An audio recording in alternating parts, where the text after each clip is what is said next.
Afternoon guys, so this is the Golf R, this is the update that I wanted to give you, and we're finally here. So this is the old engine, the whole thing that was an absolute ball bag to change for whatever reason, for tools not being available, parts being on back order. And we'll look at the turbo. Yeah, you'll like to see the turbo.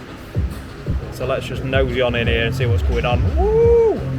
So can you see the impellers, guys? Hopefully you can. Oh, they is in a bad way. So I'm going to go out to the car now, guys. I'm going to show you the dash, show you no issues, show you the engine running, and you guys can see what I can see. And this will conclude, finally, the Golf R engine replacement. So see you in part 2. So we're at the dash now. So I've got the bonnet open, guys, and that's purely so you can see just what's going on. But yeah, no faults, look. Way. I'm getting used to the new camera as well, guys. So no faults. Let's lift up this engine bay, or lift up the bonnet, sorry. And we'll show you it all running. So it's all running, all nicely, coolant level bang on, beautiful ticking over engine. Let's get it facing down a little bit so you can see it all.